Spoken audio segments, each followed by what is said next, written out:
Imu, imkim nuo šono, Miškinės. nes paskui sumaišysim, tai Peru.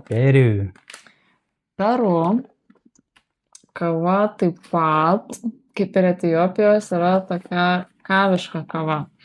Jinai yra irgi, man asmeniškai noris jas lyginti, nes vis tiek, kad kojos viena nuo kitos ir skiriasi, tai čia dabar jos panašios su Brazilija, nes abi iš Pietų Amerikos. Kaimynės, net rinkinį tokį turim, irgi mėgstamas jūsų.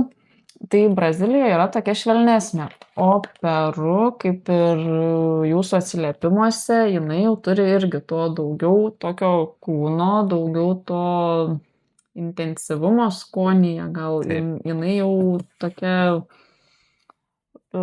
atrodo, kad joje daugiau kofeino ir kažko to tokio. Taip, yra daugiau kūno, jo, daugiau griežtesnių natų. Mes kaip tik dabar namuose esame atsidarę Peru, tai šiandien labai skaniai, kurį laiką jau kažkaip Peru neatrotavom, tai atsirotavo dabar iki Peru vėl ir labai džiaugiuosi, labai, visą laiką, ta prasme, mane taip maloniai nustebino. Tai galim ir jo, iš esmės, taip ir skirstyti. Švelniukė, iškai čia patraukiam, tai tokia amplitudė. Brazilija yra startinis, populiariausia, aišku, dabar pradėjau apie Braziliją beryšę, ne, tai... Pabaikime apie Peru gal, kad su kuo Peru tau skaniausiai gaminasi.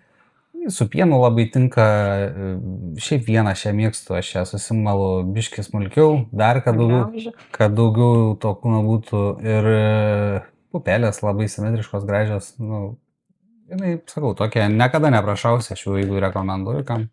O su kokiu aparatu gaminasi? Su kokiu aparatu, teisingai. Tai visos, sakykime, čia aparatus dar nekalbėjom, tai šitos abi geros draugės, panašias kavas, tai bendrai pasakysiu, kad puikiai galima daryti ir su kavos aparatu, puikiai tinka ir filtriniam kavinukam įvairiem, netgi ir puikiausiai pasidaro ir su moka kavinuku. Tai kas jeigu bijot, galvojat, kad espresso moka, tai reikia tamsaus grūdinimo, full city, tamsių pupelių, tai tikrai su šitom puikiai, o apskritai su bet kokiu su aeropresu, su french presu, tai fantastiškai. Tai ką galėtumėm pasakyti, kad išdrįskit eksperimentuoti. Jo. Tas svarbiausia, atras savo tos skonius. Jo, nes jeigu daug tų kavos aparatų yra, jeigu vis tiek daugumą su kavos aparatais darotės, tai jeigu rezultatą gavot nepatenkinamą, pabandykit pasižaisti su temperatūra vandens, aukšta, vidutinė, su rūpumu, kavos malimo rūpumu, labai svarbu yra, labai keičia, čia, ta prasme, galima manyti, kad čia labai ir nesikeisti, kardinaliai gali kava iš viso, iš labai tokios paviršutiniškos į labai kūnišką kavą pasiversti. Tai žodžiu, apibendrinant šitos dvi tokios kūniškos, kaviškos kavos, skonio natos, irgi šokoladas, riešutai. Natos, pabrėžkim, kad nėra čia aromatizatorių. Taip, ir nėra riešutų pridėtų. Jo, čia nėra riešutų, kitų grūdų ar voverių pėdsakų pakuotėse. Yra tik pupelės, yra tik tai asimiliacijos, užuominos. Taip, ir kaip kažkuriam video sakėm, jeigu jaučiat tas skonio natas su savo liežuviai, savo burnom, liuks, džiaukitės, vadinasi, jūsų skonio receptoriai puikiai veikia. Taip. Švirkit, eksperimentuokit, čepsėkit, skanaukit. Taigi, mūsų jau paminėtų į Braziliją,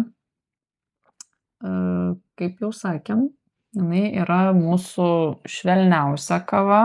Entry level. Įėjimo kava iš... Ir populiariausia. Galimai jinai populiariausia dėl to, kad mes tokie,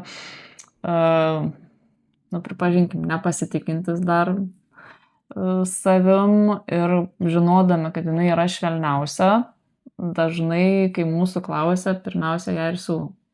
Jo, saugiausia, jinai ne tik pas mus yra populiariausia, jinai pasaulyje apskritai yra populiariausia rūšinė kavos pupelė Brazilijos, jie yra didžiausi eksportuotojai, tai jinai yra, žmonės galimai kažkokiu momentu galbūt jau yra ir paragavę, tai dažnai pažįstamų natų ir sutinka, tai jinai jo, bet aišku, reikėtų tik pabrėžti, kad žmonės gerintis pramoninę kavą, sakykime, jiem būna irgi, šiaip su visom čia tom kavom būtų, būna didelis toksai skirtumas ir šokas, tai dažnai netgi girdžiu klausimų, susilaukiu, kad gal kažką netaip darau, bet, žodžiu, klientas paragavęs po kelių dienų pripranta prie švelnesnio profilio ir susitvarko, reiškia, visi tie klausimai.